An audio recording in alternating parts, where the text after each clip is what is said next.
Merhabalar herkese, kanalımıza hoş geldiniz. Bugün yine sizlerle çok şık bir örgü modelinin yapım aşamalarını paylaşmaya çalışacağım. İster battaniye yapımında, ister kıyafet yapımında ve dilediğiniz her yerde kullanabilirsiniz. Çok kolay ve çok güzel olacak inşallah. Şimdi dilerseniz hemen yapım aşamalarına başlayalım. Model için bu gördüğünüz güzel renkleri kombin yapmaya çalışacağım arkadaşlar. Şimdi hemen başlayalım yavaş yavaş. Öncesinde beyaz ipimle zincir çekerek başlayacağım arkadaşlar. Zincirinizi kıyafet olarak yaparsanız bu modeli, zincirinizi 8 ve katları şeklinde çekerseniz tam denk gelir. Battaniye yapımında kullanırsanız da 90 santim ya da 1 metre veya daha büyük bir battaniyede 1 metre 20 santimlik ölçüler kullanarak zincirinizi hazırlayabilirsiniz arkadaşlar. Ben anlatım için birkaç modellik yetecek kadar zincirimi tamamlayayım. Hemen yapım aşamalarına başlayalım. Evet, bu kadar zincir benim anlatımım için yeterli olacaktır. Şimdi ilk sırayı başlıyoruz. Hemen ilk zincirimi atlıyorum. Bir yandakinin içerisine batarak bir sık iğne. Hemen sıradakine geçiyorum. Yine bir sık iğne. Sonrakine geçerek yine bir sık iğne. Bu sırayı tamamen sık iğnelerimizi her bir ilmeğimizin içine yaparak tamamlayacağız. Sona kadar geleceğiz arkadaşlar. Siz çektiğiniz zincir boyunca bu aşamayı devam edip bitirebilirsiniz. Ben şimdi kalan kısmı da sık iğne ile doldurayım, tamamlayayım. Dönüşte modelimizin kurulumuna başlayalım. İlk sıramızı tamamladıktan sonra ipimizi burada ilmeğimizi bırakıyoruz ve baş taraftan tekrar yeniden başlayacağız. Lila iple başlayacağım. Öncesinde arkadaşlar baştaki ilk ilmeğin içerisinden tığımızı geçirelim önce. Şöyle azıcık da pay bırakalım. Bunu arada yürütüp kaybederiz. İlmeğimin içinden geçirdim. Bir zincirle sabitledim ve aynı ilmeğin içerisine şu ipimizi de araya alarak bir sık iğne yapıyorum. Hemen yandaki ilmeğe geçiyorum. İkinci sık iğnem, sonrakine geçiyorum. Üçüncü sık iğnem ve dördüncü. 4 tane sık iğne yaparak başladık arkadaşlar. Şu fazlalığı artık arkadan daha sonrasında keseriz. 4 tane sık iğneyi yaptıktan sonra 1, 2, 3, 4, 5, 6, 7 ve 8 tane zincir çekiyoruz. Hemen yandaki ilmekten saymaya başlıyoruz. 1, 2, 3 tane ilmek atlıyoruz. Dördüncünün içerisine bir sık iğne yaparak burayı bağlıyoruz. Bu ilk sık iğnemiz olmuş oldu. Hemen yandaki ilmeğe geçerek ikinci sık iğnemiz, üçüncü, dördüncü ve beşinci. Başta ve sonda dörder sık iğne yapıyoruz. Aralarda 5 sık iğne arkadaşlar. 5 tane sık iğneyi tamamladık. 1, 2, 3, 4, 5, 6, 7 ve 8 zincir. Yine sayalım. 1, 2, 3 tane ilmek atlıyoruz. Dördüncünün içerisine batarak ilk sık iğnemi yapmış oldum. Yana geçiyorum. 2, 3 ve 4. Ben iki model üzerinden anlatım yapacağım için sonda da yine 4 tane sık iğne ile bitirdim arkadaşlar. Siz yapacağınız yere göre şu ara bölümünü istediğiniz kadar yani sık iğneniz boyunca tekrar ederek tamamlayabilirsiniz arkadaşlar. Yani 8 zincir, 5 sık iğne, 8 zincir, 5 sık iğne şeklinde örgünüz boyunca devam edebilirsiniz. Ben iki modellik hazırladım zincirimi. Onun için sonda da yine 4 tane sık iğne ile bitiriyoruz sırayı. Son iki ilmeğimizi de şöyle bırakalım. Tekrardan beyaz ipimi alıyorum ve son iki ilmeğimi de beyazla çıkaracağım. Çıkardım ve bir tane zincir çekip geriye dönüyorum. Devamında bir tane daha zincir. Şimdi ikinci sırayı yine beyazla devam edeceğiz arkadaşlar. İpimi aldım tığımın üzerine. Hemen ilk ilmeğimin içerisinden bir tane ikili trabzan. Yandaki ilmeğime geçiyorum. İkinci ikili trabzanım.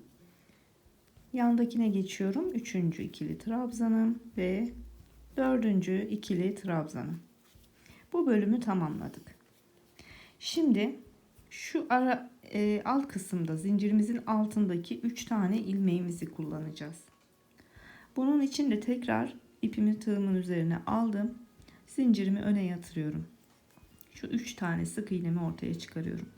İlkinin içinden batıyorum. Buraya önce 1, sonra 2, sonra 2 şeklinde üçlü trabzan. Hemen yandaki ilmeğe geçiyorum. Yine önce 1, sonra 2, sonra 2. Üçlü trabzan ve son 3. ilmeğime geçerek yine bir üçlü trabzan yaparak burayı tamamlıyorum. Tekrardan buradaki 5 sık iğnemize geçiyoruz. Yine tığımın üzerine aldım ipimi, ilk ilmeğimden başlayarak ikili trabzanlar yapacağım. 5 tane sık iğnemiz var. 5 tane ikili trabzan yapıp burayı da tamamlayacağız arkadaşlar. 4, son ilmeğimi yine trabzanımı yapıyorum. 5'e tamamladık.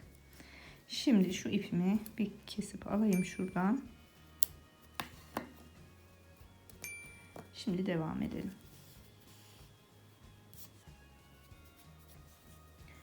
Yine ipimizi aldık tığımızın üzerine ve alttaki şu zincirimizi arkaya yatırıyoruz. Alttaki 3 sık iğnemizin ilkinden başlayarak yine üçlü trabzan. Yandakine geçiyorum. Yine üçlü trabzan. Sondakine geçerek yine üçlü trabzan. 3 tane üçlü trabzanımızı buraya da tamamladık. Tekrar üzerine alıyorum. Şu sondaki 4 tane sık iğnemin üzerine 4 tane ikili trabzan. Burayı üçlü trabzan yapmamızın sebebi boylarını dengelemek arkadaşlar. Alt kısma yaptığımız için çok kısa kalmasın diye buralara zincir altlarına üçlü trabzan yapıyoruz. Son ilmeğime de batıyorum ve 4. trabzan. Sıramızı sonlandırdıktan sonra bir tane zincir çekip geriye dönüyoruz arkadaşlar. Ön yüzü bu şekilde şu an. Şimdi sık iğnelerle devam edeceğiz. İlk trabzanımın içine batarak bir sık iğne. 1 oldu. Yandakine geçiyorum 2.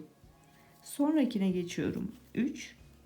Sonrakine geçiyorum 4. Bu kenar kısmımızın 4 tane sık iğnesini yapmış olduk. Şimdi buradaki 3 tane üçlü trabzanımız vardı. İlkinin içine de bir sık iğne yapıyorum arkadaşlar. Şimdi şu orta bölüme geldiğimizde, ortadaki trabzana geldiğimizde zincirimizi alıyoruz tığımızın üzerine ve ortadaki ilmeğimizin içinden batarak buraya da bir sık iğne. Tam ortalı şekilde olsun zinciriniz ve sondaki üçlü trabzanımın tepesine batıp devam ediyorum. 1 2 3 4 5 6 ve yine üçlü trabzanlarımıza geldik. İlk baştakine batıyorum 7.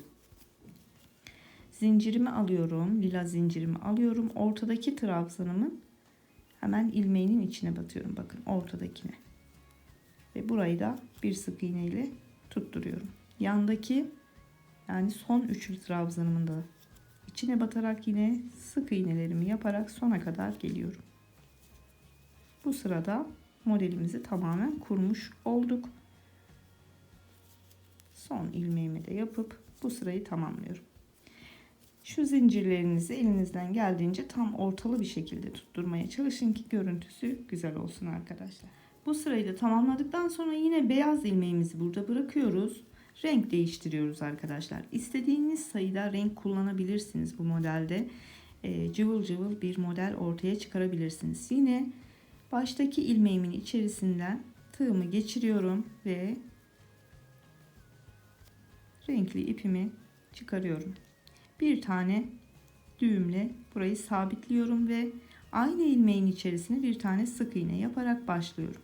Şu ipimi yine arada birazcık yürüteceğim. Yandaki ilmeğe geçiyorum. İkinci sık iğnemi yapmış oldum. Baş tarafta ve sonda hep 4 sık iğne ile başlıyoruz arkadaşlar.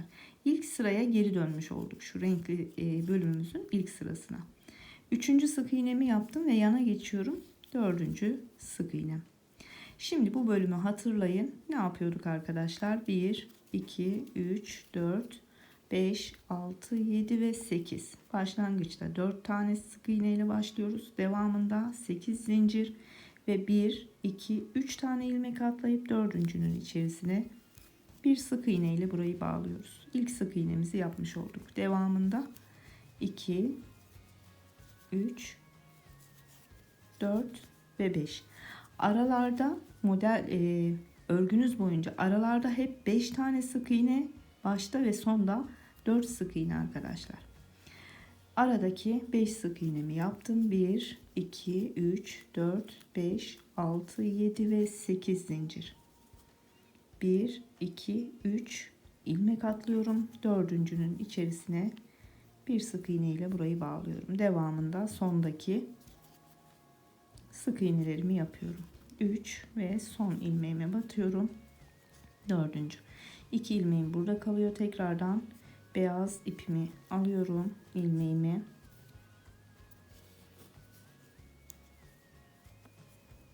İki ilmeğimi beyazla çıkarıp 1, 2 zincir çekip geriye dönüyorum. Şimdi de trabzanlı sıramıza geri dönmüş olduk.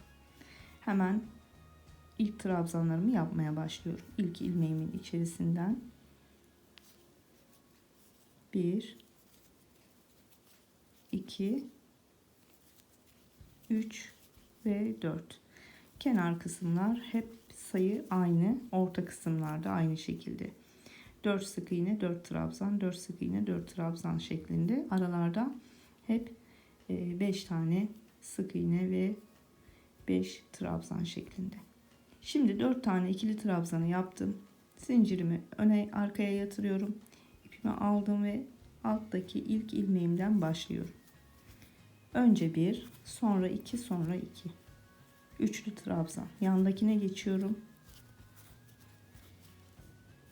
İkinci üçlü trabzanım. Son ilmeğime geçiyorum. 1, 2 ve 3 kere de çıkararak üçüncü üçlü trabzanım. Tekrardan üst bölüme geçiyorum ve 5 tane ikili trabzan. Model çok kolay arkadaşlar. Aşamalar hep birbirinin aynı. Hiç şaşıracağınız bir yer yok. Çok da şık. Özellikle bebekleriniz için rengarenk battaniyeler, yelekler, hırkalar yaparak kullanabilirsiniz. 5 tane ikili trabzanım. Tekrar yatırıyorum zincirimi ve ipimi alıyorum tığımın üzerine. Alttaki 3 ilmeğimi kullanarak üzerlerine birer tane üçlü trabzan. 2 oldu. Son ilmeğimi alıyorum. Önce 1, sonra 2, sonra 2 üçlü trabzan. Sondaki 4 ilmeğimin içerisine de yine ikili trabzan. 2, 3 ve 4. Bu sırayı da dönüp sona kadar gelelim. Ben büyük bir parçayı daha sonra sizlerle paylaşacağım. Son trabzanı yaptıktan sonra bir zincir çekip dönüyoruz. Hemen ilk ilmeğimin içerisine batıp 1, 2, 3, 4 ve üçlü trabzanlarımın hemen baştakini de kullanarak 5 tane sık iğne. Zincirimi alıyorum. Ortadaki üçlü trabzanımın içine batarak zincirimi buraya bir sık iğne ile bağlayıp hemen yandaki üçlü trabzanıma geçerek sık iğnelerimi yapmaya devam ediyorum. Modeli kurarken de bu şekilde aralarda 7 tane sık iğneniz olmuş olacak arkadaşlar. Sayı vermek gerekirse. Zaten trabzanlara geldiğinizde biliyorsunuz. İlkini kullandık, sık iğne yaptık. Hemen ortadaki ile birlikte zincirimizi de alarak bir sık iğne ile bağlayıp yandaki sık iğneye geçip devam ediyoruz. Model bu şekilde. Bu bölüm bittikten sonra tekrardan renkli bölüme geçerek model kurulumuna başlıyoruz. Evet. İki sırada modelimiz bu şekilde görünüyor arkadaşlar. Ben şimdi bunu daha büyük bir parçada hazırlayacağım ve size tekrardan büyük halini, ilerlemiş halini göstereceğim. Evet arkadaşlar, modelimizin ilerlemiş hali bu şekilde oluyor. Gerçekten çok şık, çok güzel ve çok tatlı bir model. Özellikle bebekleriniz için battaniye olsun, yelek, hırka, kazak olsun, bu alanlarda değerlendirebilirsiniz böyle rengarenk yaparak. Umarım beğenmişsinizdir ve umarım faydalı bir anlatım olmuştur.